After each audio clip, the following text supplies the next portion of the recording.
general manager of the team in question, during a conversation on ESPN Mill, covered a variety of topics following the draft.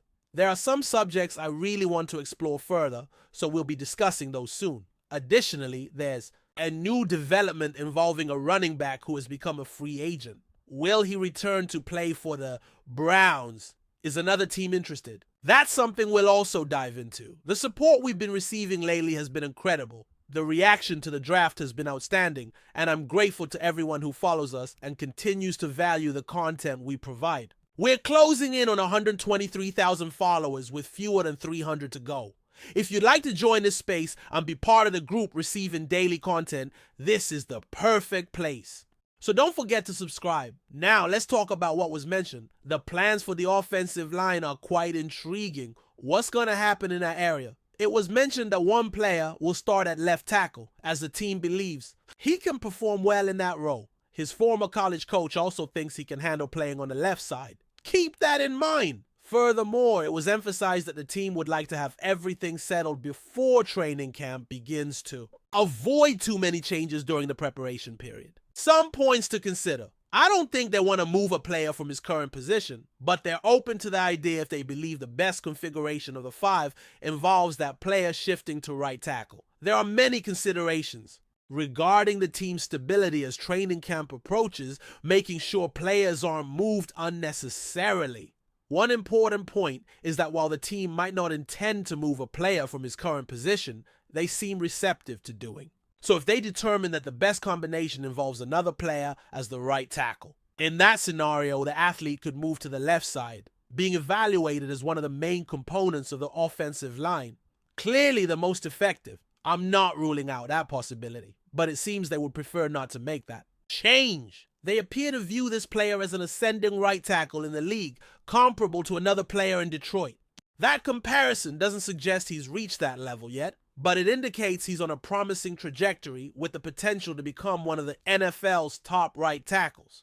So the question remains, is it wise to disrupt that progress? Personally, I would choose to maintain the current setup. It's important to stress that the goal is to resolve all questions, ideally before training camp begins. However, one particular player won't be participating in the off-season program. This adds to the idea that if another player stands out during spring and summer workouts ahead of camp in late July or early August, he could become a strong candidate for the left tackle position when camp starts. This represents a significant opportunity, and there's growing anticipation about how the situation will unfold. Speculating on who could be the week 1 starting left tackle leads to a few names, and there seems to be a sense that the team may already have a preference. Time will tell what the final decision will be. As for another player, last season wasn't his most productive. He dealt with a shin injury throughout the year, which likely affected his performance more than he or the organization would admit. His current level of commitment and motivation has been highlighted, with reports suggesting there may be no one in the facility working harder right now. He's been lifting weights, getting stronger, and focusing on his physical condition. He appears more dedicated than ever. Let's not forget that when he was acquired, he was in peak form, arguably the best stretch of his career. At the moment, it's hard to find anyone in the facility working with the same dedication as Montez Sweat. He's lifting, getting stronger, and approaching his workouts with a focus we hadn't seen before. It's important to recall that when Sweat was acquired, he was in exceptional form, coming off a standout season in Washington that led to his move to the Bears, particularly excelling as a pass rusher, while he has always been a solid run defender. That particular season showcased his best as a pass rusher with 12.5 sacks. However, last year saw a notable drop in production, ending with 5.5 sacks, down from a consistent range closer to 8. So while expectations for him to become a 12 or 13 sack player may be unrealistic, beyond the decline in pass rushing stats, he also struggled to maintain his usual standard as a run defender. As a result, he was viewed more as an average performer last season, despite being paid like an elite one. That perception has persisted. Is Montez Sweat one of the top edge rushers in the league? No, he's not. But he's definitely better than what he showed last year. He has become one of the better run-stopping defenders in the league and serves effectively as a number 2 pass rusher. Unfortunately, the Bears' current roster shows depth but seems to lack a true number one unless someone unexpectedly steps up. So, Sweat may need to take on that responsibility. If he can at least return to his elite run-stopping form and improve as a pass rusher from last season's output, that would be a satisfactory outcome. There are capable players and a range of pass rushers, both interior and on the edges, that can rotate in and keep legs fresh, enhancing the pass rush through collective talent. But Sweat needs to elevate his play. The team desperately needs production from him, especially considering his salary. He is by most accounts the leader of that defensive line, a role he didn't fully embrace last season. Regarding a contract extension that is currently being discussed, there was a lighthearted question about when it might be announced. A humorous response was given about sending a message, with hopes it would happen soon, echoing sentiments previously expressed about another player. It's now a priority, and the timeline offers some flexibility since there's no immediate rush. The team hasn't yet reached the first organized team activities of the year. Ideally, it should be resolved before training camp. The player in question is someone who shows up regardless of contract status. Still, it would be best to get the matter settled. The decision to pursue the extension came after the draft, where a new tackle was selected, signaling a strategic approach to the roster. Had a more suitable guard been chosen instead, that might have influenced future decisions. It's clear the new addition will be developed mainly as a tackle. Therefore, extending this player should be a straightforward decision that shouldn't be delayed. As updates emerge, there's also news about another running back currently on the market, considered, at least in name, one of the best available. While there's room for debate over how others compare, it ultimately comes down to his health heading into next season. Recent reports have shared the latest updates on the matter. When it comes to identifying the league's top running back, there's plenty of room for debate. Is J.K. Dobbins better? Maybe, but that could depend on Nick Chubb's health next season. A recent report out of Cleveland shed light on the topic. A local sports commentator who has long followed the same team and the regional sports scene expressed excitement about potentially bringing Chubb back. Significant efforts are underway to re-sign him. However, there's also considerable interest from another team pursuing the opportunity. With that in mind, can we truly believe Nick Chubb is ready to compete for contracts? I don't think that's realistic.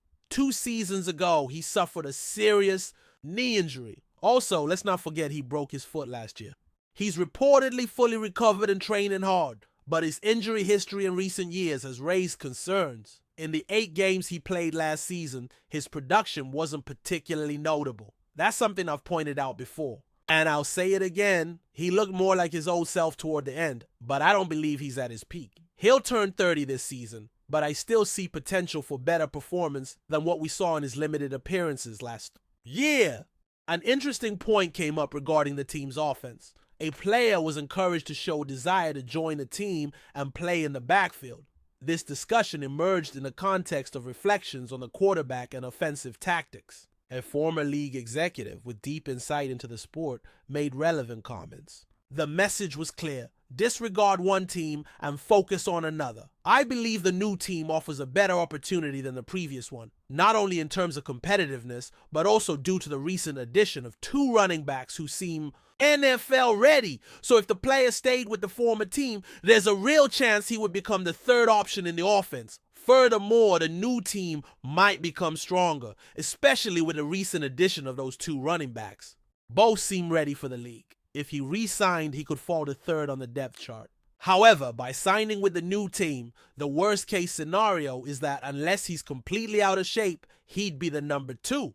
And if we get even a meaningful fraction of his former potential, he could become the lead back. I'm not saying I expect to see him return to his prime, but even if we get part of that, we'd be talking about a player who, at his best, was possibly the best at his position. If he retained some of that ability, he'd at least be a borderline starter. That would give us a solid duo in the backfield while others compete for the 3rd spot.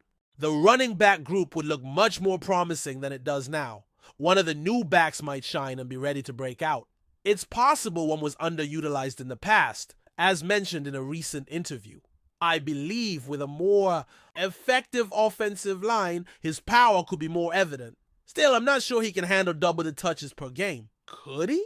Yes, if healthy, he absolutely could. To me, it's essential to bring the player in, evaluate him, and check his medical condition. If there's confidence in that area, there's a strong chance it would be an upgrade, at least for this season, over the other players. What's the downside to trying? If he's not physically ready, the deal won't happen. Of course, he and his agent might decline to undergo a workout or medical check, which would also say something. But no deal should be made without at least conducting those assessments. That gives me the insights I require as well. For example, I would refrain from finalizing any agreement with him until he has completed a workout and undergone a medical checkup. Nonetheless, there is no downside to taking that initiative. I would organize for him to engage in a workout led by the running backs coach prior to making any decisions or presenting an offer. He could choose to accept it, or he might decline. However, that is the method I would follow. I appreciate everyone for participating in this conversation regarding a certain team. We will monitor the circumstances surrounding a specific player's situation as we move ahead. Before we continue, don't forget to subscribe to our channel and give this video a like. Your support helps us keep bringing you the latest updates on our Chicago Bears. And don't be shy, drop your thoughts on the news in the comments below.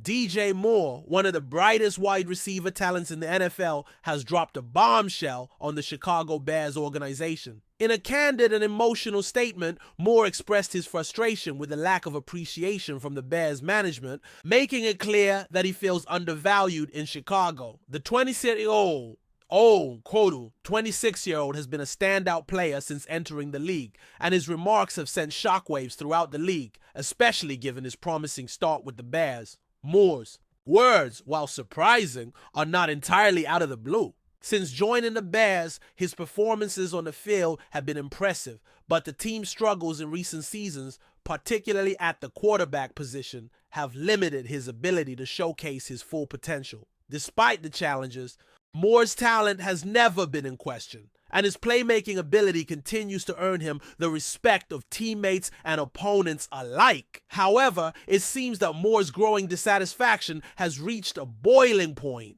The wide receiver made it clear that he no longer wants to be part of a system that fails to recognize his contributions, and his comments have raised eyebrows regarding the Bears' future and their ability to keep star players happy. They don't value me here, Moore said in his statement, which has since gone viral. The Bears front office, known for its historic missteps in talent development and management, now faces another potential issue on its hands: keeping their debut key players satisfied in a team that has struggled to return to prominence. Moore's departure would undoubtedly be a blow to the Bears' offense, especially considering the team's rebuilding phase. The receiver has been one of the few bright spots on a roster that has faced significant difficulties in recent years. His explosive speed, route running precision, and ability to make tough catches would be sorely missed, and his exit could leave a gaping hole in an already underperforming offense. On the other hand, Moore's frustration could serve as a wake-up call for the Bears. If the team is serious about competing in the coming seasons, they will need to start making tough decisions to retain top-tier talent and address the shortcomings that have hindered their progress. Whether Moore stays with the Bears or moves on, one thing is clear: he deserves to be part of a system that not only recognizes his talent but gives him the chance to thrive. As the situation unfolds, the NFL community will be watching closely to see how the Bears respond to Moore's statement. It's a critical moment for both the organization and the wide receiver, with the future of their relationship now hanging in the balance. For Moore, the clock may be ticking on his time in Chicago, and his next move could change the trajectory of his career. That's it for this update. If you enjoyed the video and want to stay updated with exclusive news about our Chicago Bears, be sure to subscribe to our channel and hit that like button. We can't wait to hear your thoughts in the comments. See you in the next video.